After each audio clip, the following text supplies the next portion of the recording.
نحمده ونصلي ونسلم على رسوله الكريم أما بعد فأعوذ بالله من الشيطان الرجيم بسم الله الرحمن الرحيم اهدنا الصراط المستقيم اللهم إني أعوذ بك من الهم والحزن وأعوذ بك من العجز والكسل وأعوذ بك من الجبن والبخل وأعوذ بك من غلبة الدين وقهر الرجال اللهم أرنا الحق حقا وارزقنا اتباعه وأرنا الباطل باطلا وارزقنا اجتنابه اللهم أرنا حقائق الأشياء كما هي آمين ثم آمين بجاه سید المرسلین صلی اللہ علیہ وآلہ وسلم۔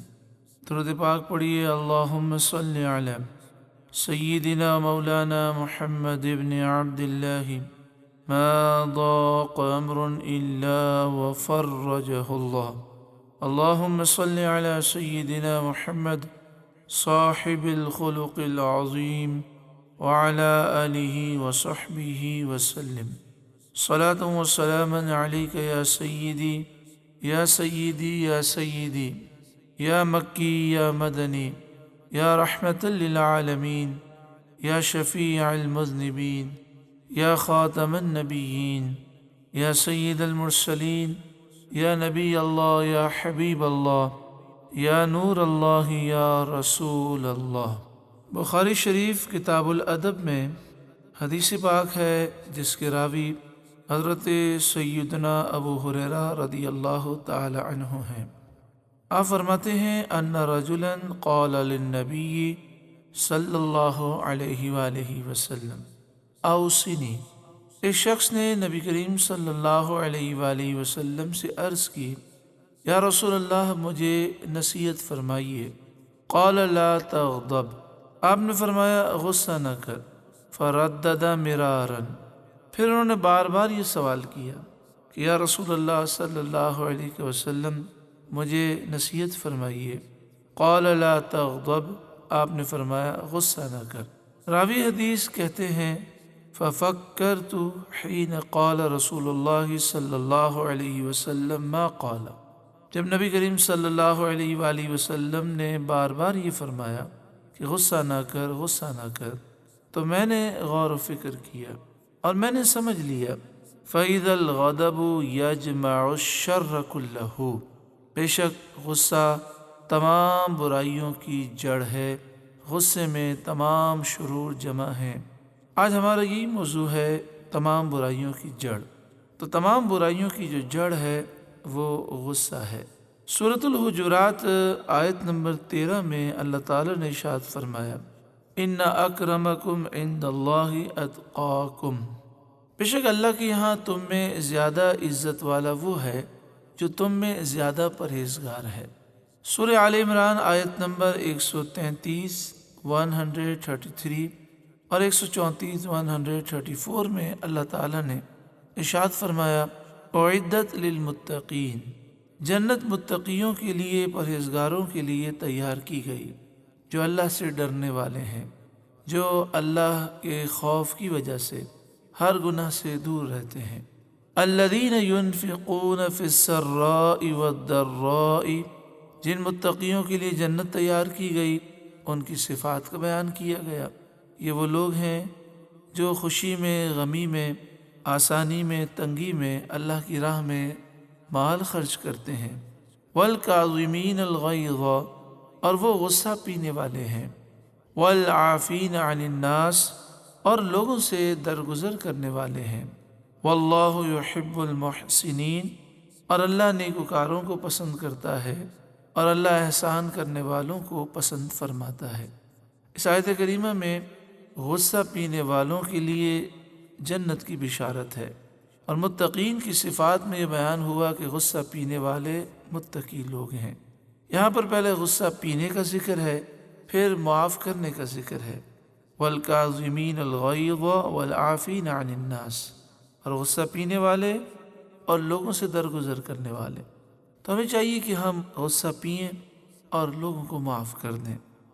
سورہ شورا آیت نمبر 43 میں ہے وَلَمَنْ صَبَرَ وَغَفَرَ إِنَّ ذَلِكَ لَمِنْ عَزْمِ الْأُمُورِ، اور ضرور جس نے صبر کیا، یعنی ظلم اور ایذا پر صبر کیا، غصے کو پی لیا، وغفر اور معاف کر دیا، بدلہ نہ لیا، ان ذالک لمن عزم الامور، بے شک یہ ہمت والوں کے کام ہے۔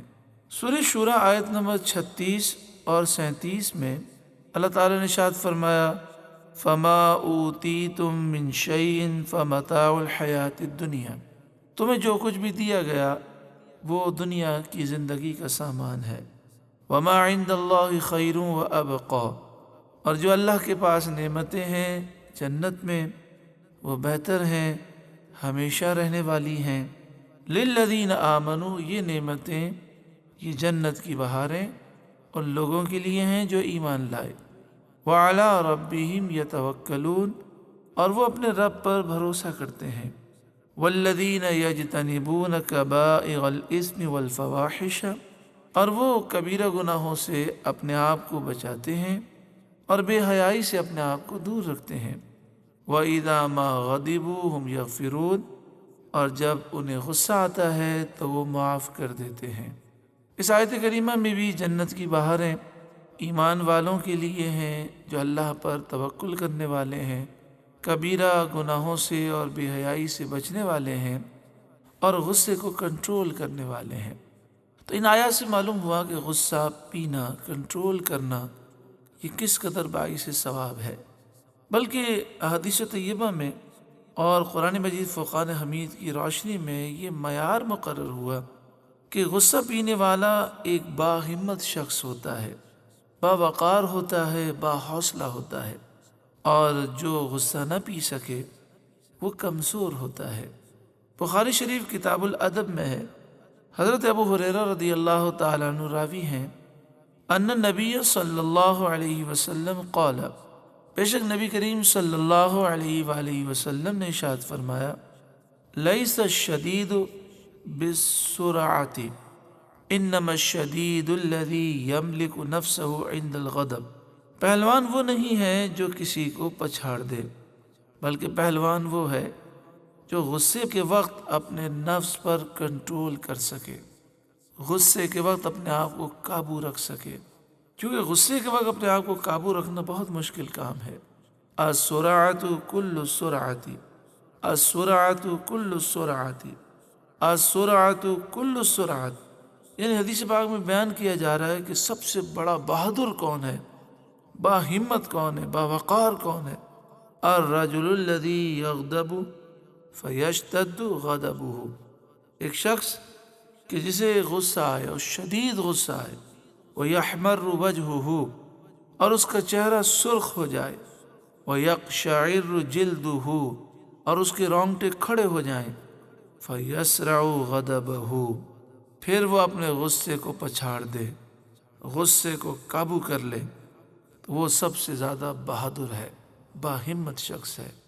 اگر کوئی آپ سے یہ پوچھے کہ کوئی ایسا وظیفہ بتا دے کہ جو اللہ کے غضب سے مجھے بچا لے، تو آئیے ہم حدیث پاک میں یہ وظیفہ سنتے ہیں۔ عن ابن عمر رضی اللہ تعالی عنہما انہ سأل رسول اللہ صلی اللہ علیہ وسلم، حضرت عبداللہ بن عمر رضی اللہ تعالی عنہما سے روایت ہے، انہوں نے نبی کریم صلی اللہ علیہ وآلہ وسلم سے سوال کیا، ما یباعدنی من غضب اللہ عز وجل، کون سا عمل مجھے اللہ کے غضب سے بچانے والا ہے، وہ عمل بتا دیجئے جو مجھے اللہ کے غضب سے دور کر دے۔ قال لا تغضب، آپ صلی اللہ علیہ وسلم نے فرمایا غصہ نہ کر۔ اگر کوئی آپ سے پوچھے کہ جنت میں لے جانے والا عمل کون سا ہے، تو ترغیب و ترہیب میں حضرت ابو درداء سے روایت ہے رضی اللہ تعالی عنہ، قال رجل لرسول اللہ صلی اللہ علیہ وسلم، ایک شخص نے نبی کریم صلی اللہ علیہ وآلہ وسلم سے عرض کی، دلنی علی عمل یدخلنی الجنہ، مجھے ایسا عمل بتا دیں جو مجھے جنت میں داخل کر دے۔ قال رسول اللہ صلی اللہ علیہ وسلم، رسول اللہ صلی اللہ علیہ وآلہ وسلم نے ارشاد فرمایا، لا تغضب، غصہ نہ کر، وَلَكَ الْجَنَّةُ، اور تیرے لیے جنت ہے۔ یعنی تو اپنے غصے پر کنٹرول کر تو جنتی ہو جائے گا۔ جو شخص یہ چاہتا ہو کہ دشمن اس کے سامنے ناکام ہو جائے بلکہ دشمن دوست بن جائے اور دشمن بھی آپ کے سامنے جھک جائے تو اسے چاہیے کہ وہ غصے کے وقت صبر کرے۔ عن ابن عباس رضی اللہ تعالی عنہما، حضرت عبداللہ بن عباس رضی اللہ تعالی عنہما سے روایت ہے، فرمایا الصبر عند الغضب، غصے کے وقت صبر کرنا، برداشت کرنا، والعفو عند الاساءۃ، اور کوئی برا سلوک کرے اس وقت معاف کر دینا، درگزر کرنا، فَإِذَا فَعَلُوا، پس جب لوگ یہ عمل کریں گے، عَصَمَهُمُ اللَّهُ، تو اللہ ان کی حفاظت فرمائے گا، وَخَضَعَ لَهُمْ عَدُوُّهُمْ، اللہ ایسا کرم فرمائے گا کہ جو صبر کرنے والے ہیں، غصے پر کنٹرول کرنے والے ہیں، عفو درگزر کرنے والے ہیں، ان کے سامنے ان کے دشمن زیر ہو جائیں گے۔ بلکہ قرآن پاک میں یہ فرمایا کہ دشمن دوست بن جائیں گے۔ حمیم السجدہ میں ہے آیت نمبر 34، وَلَا تَسْتَوِي الْحَسَنَةُ وَلَا السَّيِّئَةُ، اور بھلائی اور برائی دونوں برابر نہیں ہو سکتے۔ ادفع باللتی ہی احسن، برائی کو بھلائی سے ٹالتا رہے، ایک وقت آئے گا فَإِذَا الَّذِي بَيْنَكَ وَبَيْنَهُ عَدَاوَةٌ، تو اچانک تیرے اور جس کے درمیان دشمنی ہوگی، كَأَنَّهُ وَلِيٌّ حَمِيمٌ، گویا کہ وہ گہرا دوست ہو جائے گا۔ لیکن اس کے لیے وقت لگتا ہے۔ اللہ کی رضا کے لیے انسان برائی کا جواب بھلائی سے دے تو کچھ وقت کے بعد اچانک سے کرم ہوتا ہے کہ دشمنیاں دوستی میں تبدیل ہو جاتی ہیں۔ غصے پر کنٹرول کرنا اللہ کی رحمت کے حصول کا ذریعہ ہے۔ عن ابن عباس رضی اللہ تعالی عنہما قال قال رسول اللہ صلی اللہ علیہ وآلہ وسلم، حضرت عبداللہ بن عباس رضی اللہ تعالی عنہما نے فرمایا کہ رسول اللہ صلی اللہ علیہ وآلہ وسلم نے ارشاد فرمایا، ثلاث من کن فیہ، تین خوبیاں ایسی ہیں کہ جس میں یہ ہوں، آواہ اللہ فی کنفیہ، اللہ اپنی حفاظت میں اسے پناہ دے گا، وستر علیہ برحمتہ، اور اپنی رحمت سے اس کی پردہ پوشی فرمائے گا، وادخلہ فی محبتہ، اور اسے اپنی محبت میں داخل فرمائے گا۔ یعنی تین نعمتیں مل جائیں، تین صفات مل جائیں تو اللہ کی حفاظت میں ہمیں پناہ نصیب ہوگی، اللہ کی رحمت سے ہماری پردہ پوشی ہوگی، اور اللہ کی محبت میں ہم داخل ہو جائیں گے۔ وہ تین خوبیاں کون سی ہیں؟ من اذا اعطی شکر، وہ شخص جسے دیا جائے تو وہ شکر کرے، اللہ کی نعمت کے ملنے پر وہ کہے یا اللہ تیرا شکر ہے، اور نعمت ملنے پر گناہ نہ کرے، کیونکہ نعمت کے ملنے پر، خوشی کے ملنے پر گناہ کرنا ناشکری ہے۔ وَإِذَا قَدَرَ غَفَرَ، غصہ آ جائے اور دشمن پر غالب بھی آ جائے، وَإِذَا قَدَرَ، اور جب وہ قادر ہو جائے، غفر، تو بدلہ نہ لے، معاف کر دے، وَإِذَا غَضِبَ فَطَرَ، اور جب غصہ آئے تو خاموش ہو جائے۔ حدیث پاک میں یہ درس دیا گیا کہ غصے کے وقت انسان خاموش ہو جائے۔ اس میں حکمت یہ ہے کہ سائنسی طور پر جب غصہ آتا ہے تو مختلف قسم کے کیمیکلز، ہارمونز پیدا ہوتے ہیں جو انسان کے جذبات کو بڑھاتے ہیں۔ تقریباً 12 منٹ تک غصہ رہتا ہے، 12 منٹ کے بعد جسم ایسے ہارمونز بنانا شروع کر دیتا ہے جو غصے پر کنٹرول کرنے والے ہوتے ہیں۔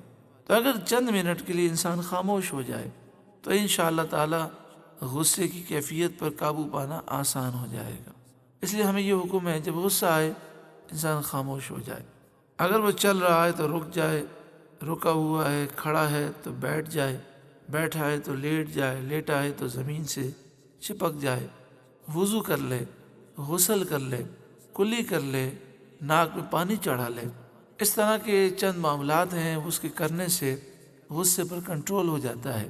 لیکن سارے معاملات میں سب سے اہم ہے خاموش رہنا، کیونکہ غصے کی عالم میں جب ہم زبان پر کنٹرول نہیں کرتے تو ایسے ایسے کلمات نکل جاتے ہیں، پھر بعد میں افسوس ہوتا ہے۔ دیکھیں غصہ ہر برائی کی چابی ہے۔ حضرت امام غزالی علیہ رحمہ لکھتے ہیں کہ حضرت امام جعفر بن محمد رضی اللہ تعالی عنہما نے فرمایا، غصہ ہر برائی کی چابی ہے، غصہ تمام برائیوں کی جڑ ہے۔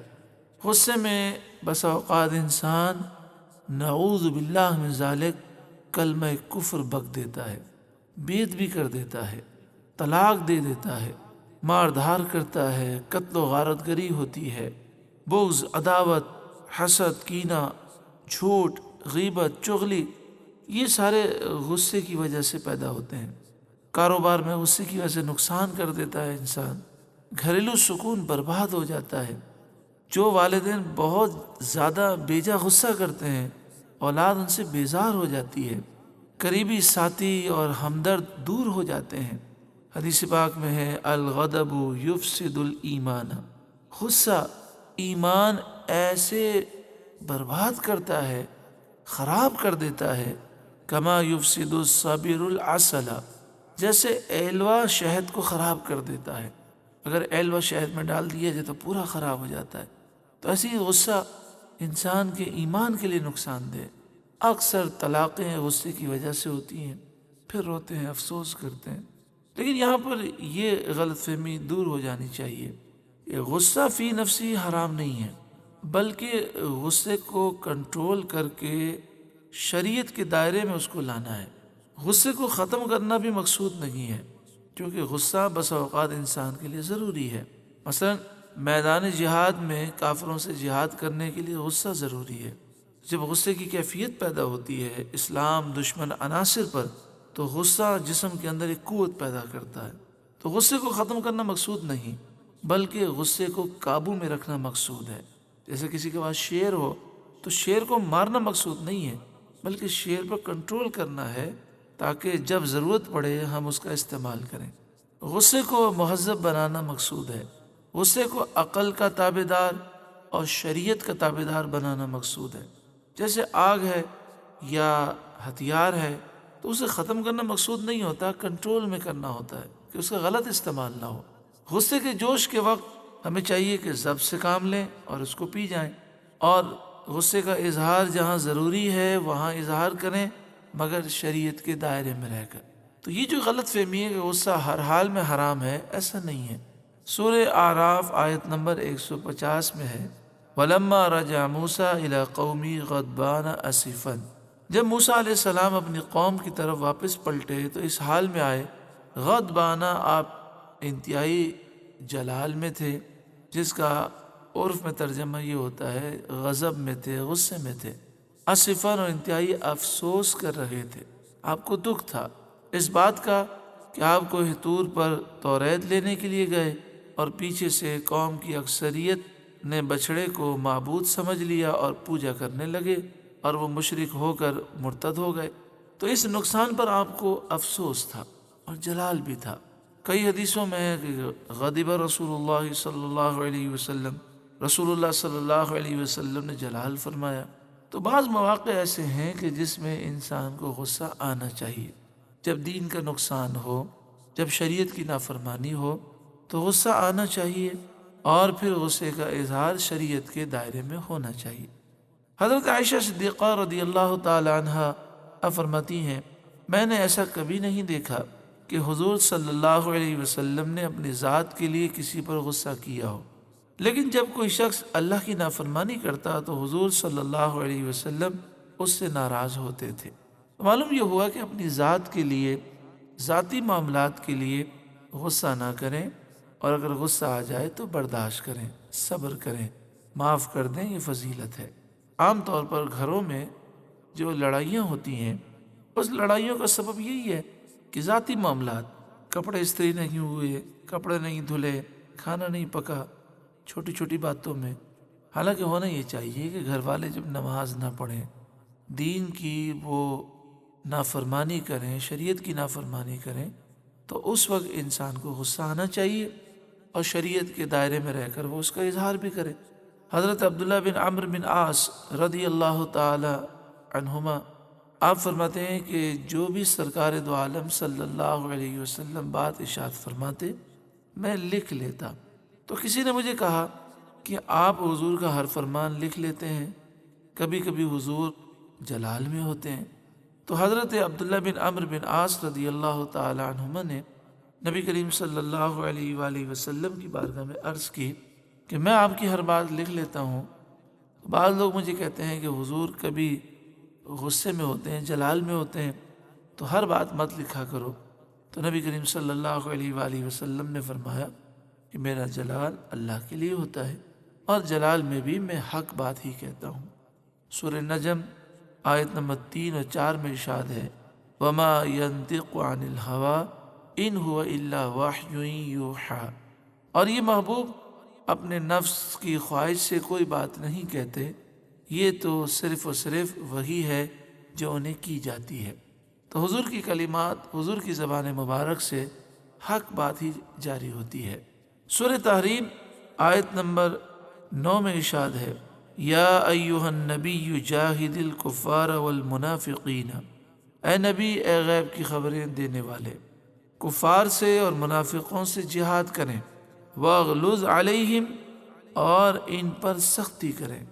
تو معلوم یہ ہوا کہ کافروں، منافقوں اور جو گستاخ ہیں ان پر سختی کرنا یہ تو نبی کریم صلی اللہ علیہ وسلم کی سنت ہے۔ باقی جہاں تک ہمارا غصہ ہے، ہمارا عام طور پہ غصہ دنیاوی معاملات کی وجہ سے ہوتا ہے۔ غصہ عقل کا دشمن ہے۔ حضرت امام غزالی علیہ رحمہ احیاء العلوم میں فرماتے ہیں کہ ایک بزرگ فرماتے ہیں بے وقوفی کی اصل غصہ ہے، اور بے وقوف کو جواب نہ دینا ہی اس کا جواب ہے۔ تو بے وقوف آدمی کو جواب دینے کے بجائے خاموش ہو جائیں، یہی اس کا جواب ہے۔ ایک بزرگ کے پاس شیطان آیا انسانی شکل میں، اور آ کر کہنے لگا میں نے آپ کو بہت گمراہ کرنے کی کوشش کی لیکن میں ہار گیا، میں آپ سے بہت متاثر ہوا ہوں، آپ سے دوستی کرنا چاہتا ہوں۔ آپ نے فرمایا تو میرا دوست کبھی نہیں ہو سکتا۔ اللہ نے فرمایا انہ لکم عدو مبین، بے شک شیطان تمہارا کھلا دشمن ہے۔ تو اس نے کہا کہ اچھا میں آپ کو چند وار بتاتا ہوں جن کے ذریعے میں انسان پر قابو پا لیتا ہوں۔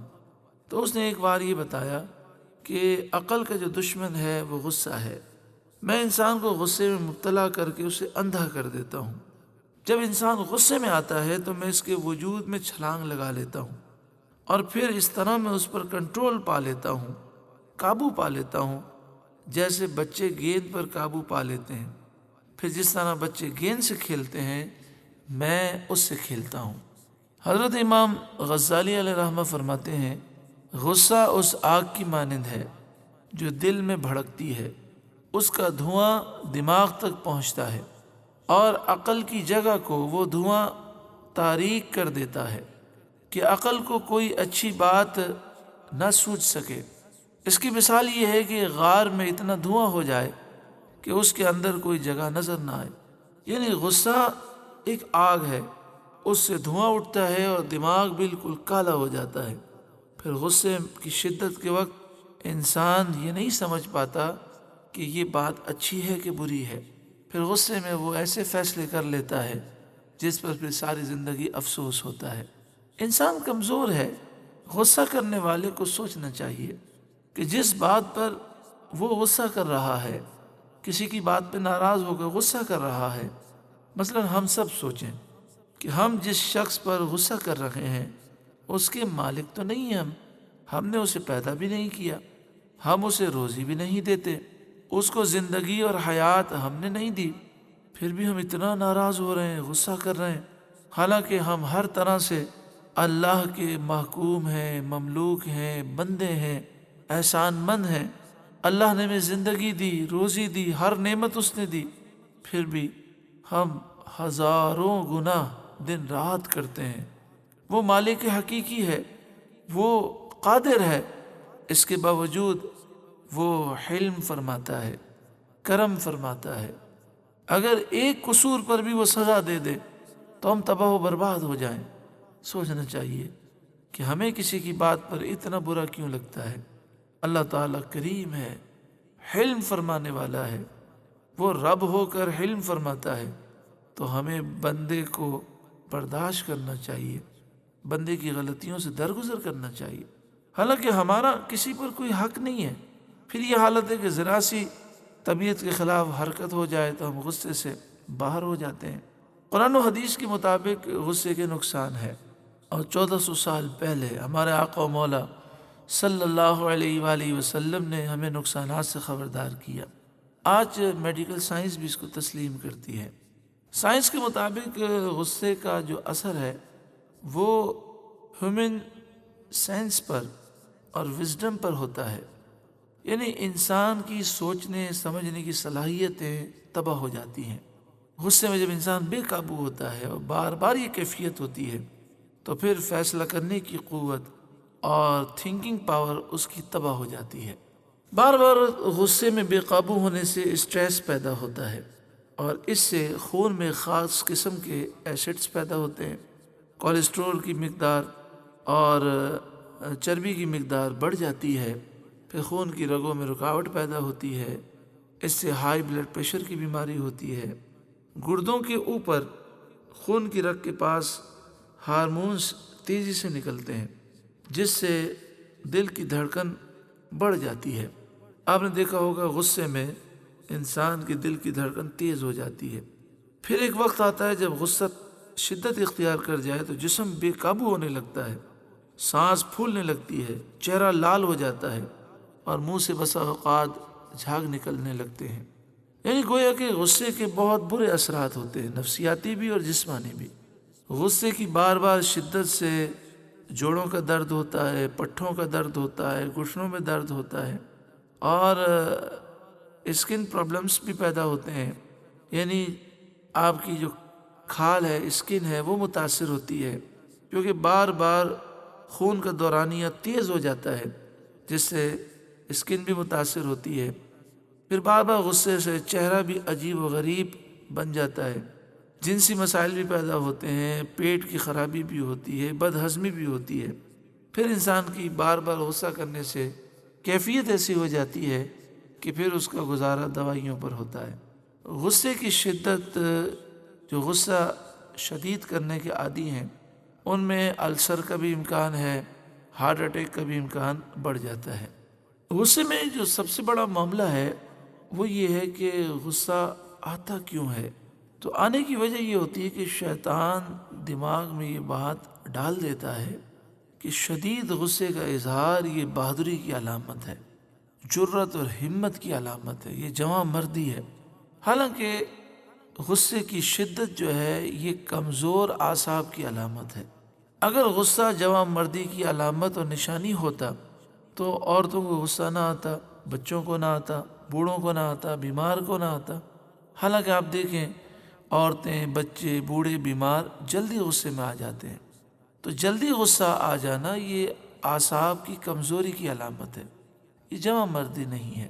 ابن ماجہ کتاب الزہد میں ہے، عن ابن عمر رضی اللہ تعالی عنہما قال قال رسول اللہ صلی اللہ علیہ وآلہ وسلم، حضرت عبداللہ بن عمر رضی اللہ تعالی عنہما سے روایت ہے، نبی کریم صلی اللہ علیہ وآلہ وسلم نے ارشاد فرمایا، ما من جرعۃ اعظم عند اللہ من جرعۃ غیظ کظمها عبد ابتغاء وجہ اللہ۔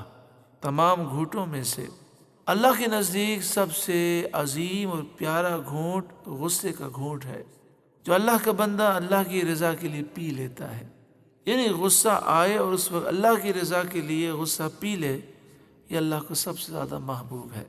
ابو داؤد شریف کتاب الادب میں ہے، ان معاذ بن انس رضی اللہ تعالی عنہ ان رسول اللہ صلی اللہ علیہ وسلم قال، حضرت معاذ بن انس رضی اللہ تعالی عنہ سے روایت ہے، نبی کریم صلی اللہ علیہ وآلہ وسلم نے ارشاد فرمایا، من کظم غیظا، جس نے غصہ پی لیا، وہو قادر علی ان ینفذہ، اس حال میں کہ وہ اسے نافذ کرنے پر قادر ہے، غصے کے اظہار پر قادر ہے، کسی کو مقابلہ کرنے کی طاقت نہیں، عہدہ ہے، منصب اختیار ہے، دعاہ اللہ سبحانہ علی رؤوس الخلائق، اللہ تعالیٰ کل بروز قیامت ساری مخلوق کے سامنے اسے بلائے گا، حتی یخیرہ من الحور، اور اس سے فرمائے گا کہ حوروں میں سے جو حور تجھے پسند ہے وہ لے لے، کہ تو نے اللہ کی رضا کے لیے غصے پر کنٹرول کیا۔ سبحان اللہ۔ حضرت انس رضی اللہ تعالیٰ عنہ راوی ہیں، الترغیب و ترہیب میں ہے، قال رسول اللہ صلی اللہ علیہ وسلم، رسول اللہ صلی اللہ علیہ وآلہ وسلم نے ارشاد فرمایا، من دفع غضبہ دفع اللہ عنہ عذابہ۔ سبحان اللہ، جو اپنے غصے کو دور کر دے گا اللہ اس سے اپنے عذاب کو دور کر دے گا۔ ومن حفظ لسانہ ستر اللہ عورتہ، اور جو اپنی زبان کی حفاظت کرے گا اللہ اس کے عیبوں کی پردہ پوشی فرمائے گا۔ تو ہمیں غصے کو کنٹرول کرنا ہے، زبان کی حفاظت کرنی ہے۔ غصے کے بڑے نقصانات ہیں، ان میں سے ایک نقصان یہ ہے کہ جب آپ غصہ نہیں پیتے تو دل میں کینہ آ جاتا ہے، بغض، عداوت، نفرت آ جاتی ہے، حسد پیدا ہو جاتا ہے، پھر ان چیزوں کی وجہ سے غیبت و چغلی میں مبتلا ہوتے ہیں۔ یعنی غصہ تمام برائیوں کی جڑ ہے، کئی گناہوں کے وہ دروازے کھول دیتا ہے۔ جو غصہ پی جائے اللہ اپنا عذاب اس سے اٹھا لے گا۔ جہنم کا ایک دروازہ ایسا ہے، اس سے وہی شخص جائے گا جو شریعت کے خلاف غصے میں مبتلا ہوگا، یعنی جو غصے میں آ کر شریعت کی نافرمانی کرے گا وہ جہنم کے اس دروازے سے داخل ہوگا۔ حضرت سیدنا فضیل بن عیاض، حضرت سفیان ثوری اور دیگر کئی بزرگوں نے اس پر اتفاق کیا کہ غصہ برداشت کرنا سب سے بہتر کام ہے۔ غصے کے عالم میں انسان عقل سے اتنا پیدل ہو جاتا ہے کہ وہ بے وقوفوں جیسی حرکتیں بھی کرتا ہے، لیکن اپنے آپ کو وہ ہوشیار سمجھتا ہے۔ یعنی آپ دیکھیں جس طرح کوئی مجنون ہوتا ہے، وہ مجنون ہونے کے باوجود اپنے آپ کو سب سے زیادہ عقل مند سمجھتا ہے، ایسے ہی غصے میں مبتلا شخص ہے کہ وہ اپنے آپ کو سب سے زیادہ ہوشیار سمجھتا ہے۔ پھر غصہ ختم ہونے کے بعد وہ بار بار لوگوں کے سامنے ذکر کرتا ہے کہ میں نے غصہ صحیح کیا، یہ ضروری تھا، یعنی جو ضمیر کی آواز آ رہی تھی اسے دبانے کی کوشش کرتا ہے۔ غصے کا سبب کیا ہے؟ غصے کا سبب ہے تکبر، غرور۔ جب آپ سامنے والے کو اپنے سے اعلیٰ سمجھیں گے اور اپنے آپ کو سامنے والے سے ادنا سمجھیں گے تو کبھی بھی آپ غصہ نہیں کریں گے۔ تکبر کس چیز کا نام ہے؟ اپنے آپ کو کسی سے افضل سمجھنا اور کسی کو اپنے آپ سے حقیر سمجھنا، یہ تکبر ہے۔ تو تکبر اور غرور یہ غصے کا بہت بڑا سبب ہے۔ پھر غصے کا ایک سبب یہ ہے کہ مذاق اور ٹھٹا، یہ بسا اوقات انسان کو غصے میں مبتلا کرتا ہے۔ پھر غصے کا سبب یہ ہے کہ عیب جوئی اور ملامت، یہ انسان کو غصے میں مبتلا کرتا ہے۔ مال اور جاہ کی حرص، لالچ، یہ بھی غصے کا سبب ہے۔ غصے کا ایک بڑا اہم سبب ہے کہ اگر کوئی شخص اکیلے میں بات کہہ دے تو انسان برداشت کر لیتا ہے، لیکن سب کے سامنے کہے تو شیطان اس کے دل میں یہ کہتا ہے کہ اس نے تجھے رسوا کر دیا۔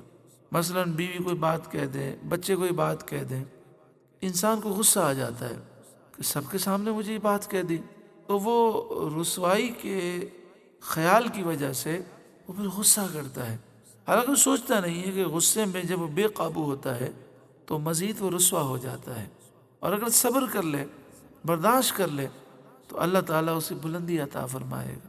ہاں بعض اوقات سمجھانا ہوتا ہے، تو سمجھانے کا جو طریقہ ہے وہ یہ نہیں ہے کہ غصے میں انسان بے قابو ہو جائے۔ بعض اوقات غصے کا سبب یہ ہوتا ہے کہ جو دوستوں کی گیدرنگ ہمارے پاس ہوتی ہے وہ اس غصے کی عادت کو بہادری کا نام دیتے ہیں، جرأت و غیرت کا نام دیتے ہیں، تو وہ یہ سمجھتا ہے کہ لوگ میری غصے سے بہت خوش ہو رہے ہوتے ہیں۔ بعض لوگ کہ جب غصے سے انسان فارغ ہوتا ہے تب وہ تعریفیں کرتے ہیں، کہتے ہیں بہت صحیح کیا آپ نے، بالکل ٹھیک کیا، حالانکہ غصہ کرنا بہادری نہیں، یہ تو کتوں درندوں کا کام ہے۔ نادان لوگ یہ سمجھتے ہیں کہ گھر میں روب ضروری ہے اور روب کے لیے غصے کا اظہار ضروری ہے، تو بھی بچوں پر غصے کا اظہار کرتے ہیں، حالانکہ باہر بڑی نرمی سے اور اخلاق سے پیش آتے ہیں، حالانکہ حقیقی نرمی کے زیادہ مستحق تو بیوی بچے ہیں۔ اب آئیے ہم یہ سماعت کریں کہ غصے کا علاج کیا ہے۔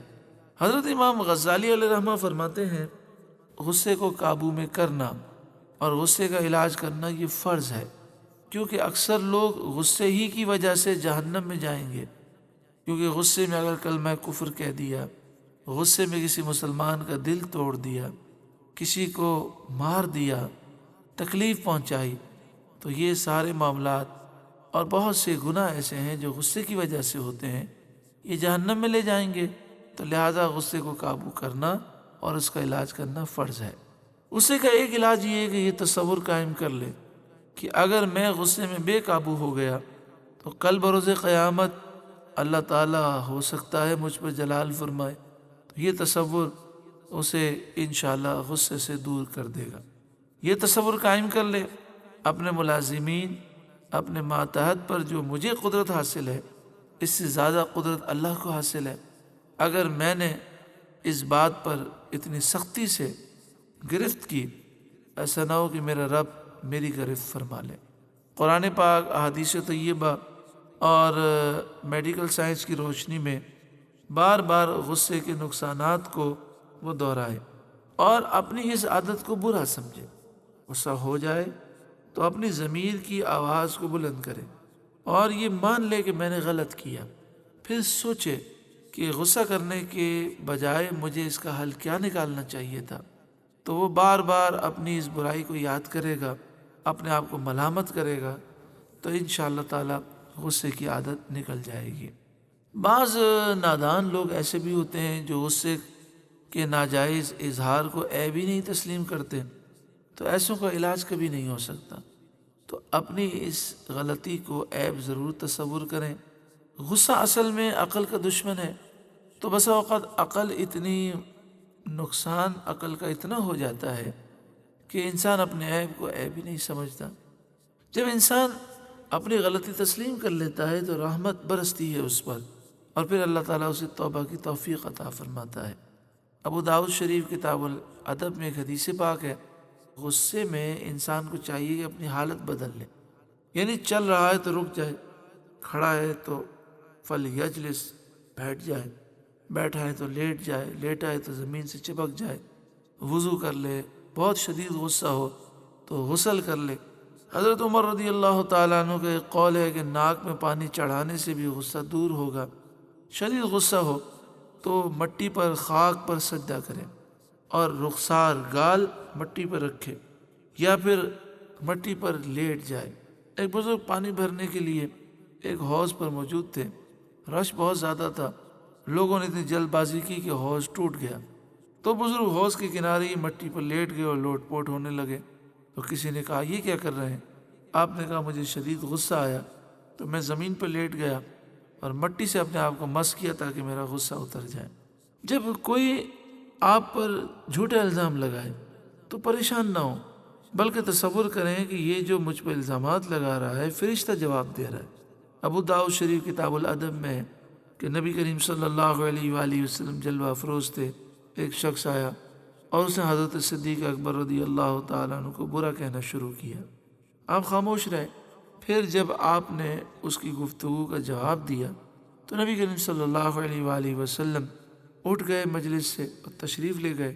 تو حضرت صدیق اکبر رضی اللہ تعالیٰ عنہ پیچھے گئے اور اس کا سبب پوچھا، تو آپ نے فرمایا نزل ملک من السماء یکذب بما قال لک۔ آپ نے فرمایا جب وہ تم پر جھوٹے الزامات لگا رہا تھا تو ایک فرشتہ آسمان سے آیا اور اس نے اس کی ہر بات کا جواب دیا، اس کو جھٹلایا۔ یعنی وہ جو الزام لگا رہا تھا فرشتہ جواب دے رہا تھا، یعنی حضور صلی اللہ علیہ وسلم فرشتے کو دیکھ رہے تھے، اس کے جوابات کو سن رہے تھے۔ فلما انتصرت، پھر جب آپ نے جواب دینا شروع کیا، ذهب الملک، وہ فرشتہ چلا گیا، وقعد الشیطان، اور شیطان آ گیا۔ فلم اکن لاجلس اذا مع الشیطان، تو میں نے پسند نہیں کیا کہ میں شیطان کے ساتھ بیٹھوں۔ تو مطلب یہ ہے کہ جب ہم جواب نہیں دیتے تو فرشتہ جواب دیتا ہے، اور جب ہم جواب دیتے ہیں تو شیطان آ جاتا ہے، اور شیطان پھر دونوں میں لڑائی کرانے کی کوشش کرتا ہے۔ ذرا بولنے میں ذرا سی غلطی ہوئی تو سامنے والا اس جملے کو پکڑ لیتا ہے اور پھر شدید لڑائیاں ہوتی ہیں۔ ایک علاج یہ بھی ہے کہ جب دل کسی بڑے معاملے میں مشغول ہوتا ہے تو ایسے موقع پر بھی غصہ دب جاتا ہے، چھپ جاتا ہے، تو ہم اپنے اوپر فکر آخرت طاری کر لیں، اپنی سوچ قائم کر لیں کہ مجھے قبر کی تیاری کرنی ہے، آخرت کی تیاری کرنی ہے۔ جیسے کسی بزرگ سے کسی نے ایسی سخت باتیں کی تو آپ نے خاموشی اختیار فرمائی، آپ نے فرمایا کہ ابھی میں آخرت کی فکر میں ہوں، اگر میں آخرت میں ناکام ہو گیا تو تم نے جو مجھے برا کہا ہے میں اس سے بھی برا ہوں، اور اگر میں آخرت میں کامیاب ہو گیا تو تمہاری برائی کرنے کی مجھے کوئی پرواہ نہیں۔ یہ بھی تصور انسان کر لے کہ اگر میں غصہ نہیں کروں گا، غصے پر قابو پالوں گا، اللہ تعالیٰ خوش ہوگا۔ دنیاوی اغراض پہ بھی نظر رکھے کہ غصہ کرنے سے نقصان ہوتا ہے۔ اگر انسان غصہ کرے گا تو دوسرا بھی تو غصہ کرے گا، ہو سکتا ہے وہ بدلہ لے لے۔ آدمی جب غصہ کرتا ہے تو سامنے والے کو حقیر سمجھ کے کرتا ہے، دشمن کو کبھی حقیر نہیں سمجھنا چاہیے۔ بس اوقات اس کا ریئیکشن بہت سخت ہوتا ہے۔ غصے کی حالت میں انسان کو یہ سوچنا چاہیے کہ میرا حلیہ بگڑ جاتا ہے، میرا چہرہ بگڑ جاتا ہے، عجیب و غریب میں حرکتیں کرتا ہوں، تو یہ ساری چیزیں میرے لیے نقصان دہ ہیں۔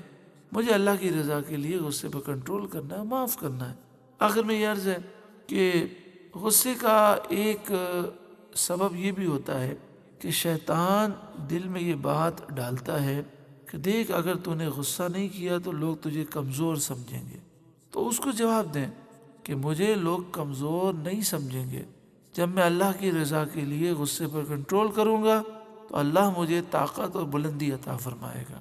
غصے سے بچنے کے چند وظائف: جب بھی غصہ آئے اعوذ باللہ من الشیطان الرجیم پڑھ لیں۔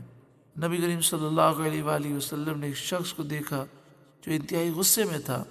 آپ نے فرمایا اگر یہ اعوذ باللہ من الشیطان الرجیم پڑھ لے تو یہ غصہ اس کا دور ہو جائے گا۔ لا حول ولا قوت الا باللہ پڑھ لے۔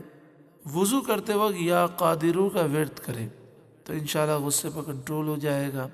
روزانہ دن میں 10 مرتبہ پڑھ لیں اعوذ باللہ من الشیطان الرجیم، اور 11 مرتبہ سورہ اخلاص پڑھ لیں فجر کی نماز کے بعد، اور فجر کی نماز کے بعد 11 مرتبہ پڑھ لیں بسم اللہ الرحمن الرحیم ولا حول ولا قوت الا باللہ العلی العظیم۔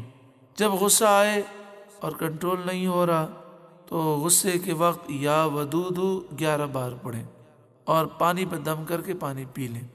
یا ودود 11 مرتبہ پڑھیں پھر پانی پہ دم کر کے پی لیں۔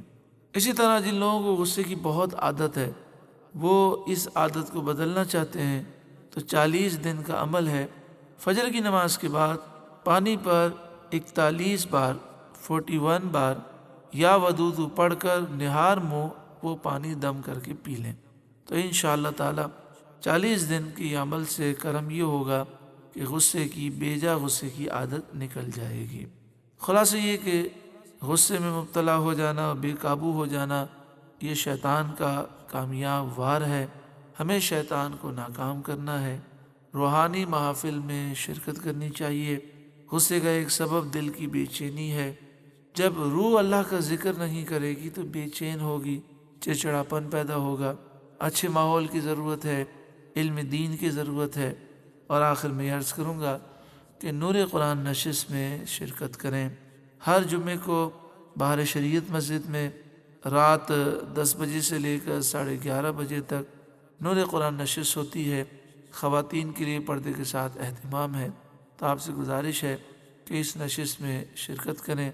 جب ہم قرآن پاک کے قریب ہوں گے تو انشاءاللہ تعالی ہر عیب سے ہم دور ہوں گے، ہر برائی سے ہمیں چھٹکارا ملے گا، اور انشاءاللہ نور قرآن سے جب منور ہوں گے تو دنیا قبر آخرت سب روشن ہوگی۔